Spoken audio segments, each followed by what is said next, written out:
ये मैंने एक किताब भी लिखी है जिसमें एक लड़की की फोटो 36 वोटर आईडी कार्ड पर है। ऐसी कई सारी बातें की गई हैं, इसका इतिहास डॉक्यूमेंटेड है। एक लड़की की फोटो 36 वोटर आईडी कार्ड पर है, जो सेम चीज राहुल गांधी आज कह रहे हैं, वो बात आप अपनी किताब में लिख चुके हैं, डॉक्यूमेंट है, ये देखिए सामने दिखाई दे रहा है। तो इतनी बड़ी बात जब ऑलरेडी प्रत्यक्ष है, तो कैसे फिर चुनाव आयोग ये कहता है कि आप शपथ पत्र पर साइन करके दीजिए? उल्टा चोर कोतवाल को डांटे हैं ये, या कहानी क्या है? मतलब चुनाव आयोग क्यों एक्सेप्ट नहीं कर रहा है उसकी खुद की खामियां इतनी बड़ी अगर हैं तो? जी देखिए, इसमें सबसे बड़ी बात है, एक तो संवैधानिक संस्था है। मैं आपको इसका और कंटेक्स्ट बताता हूं कि ये राहुल गांधी जी हैं, मैं साधारण व्यक्ति हूं।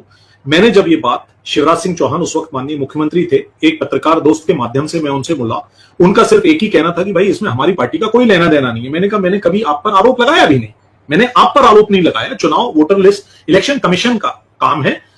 कुछ दिनों बाद सलीना सिंह जो उस वक्त सीओ थी, चीफ इलेक्शन ऑफिसर स्टेट की, उनको हटा दिया जाता है। पर कारण कोई भी रहे हो, इस किताब में ये चीज डॉक्यूमेंटेड है। अब आगे आते हैं कि उसको गड़बड़ियों को पकड़ ना पाए कोई, जो आज ई फॉर्मेट पे है और मैं आऊंगा भी ई फॉर्मेट पर। तो ये पहले पीडीएफ फॉर्मेट में वोटर लिस्ट थी, उस पर भी काम करना पड़ता था, पर इन लोगों ने क्या किया, आनंद फानन में उसको जेपीजी बना दिया।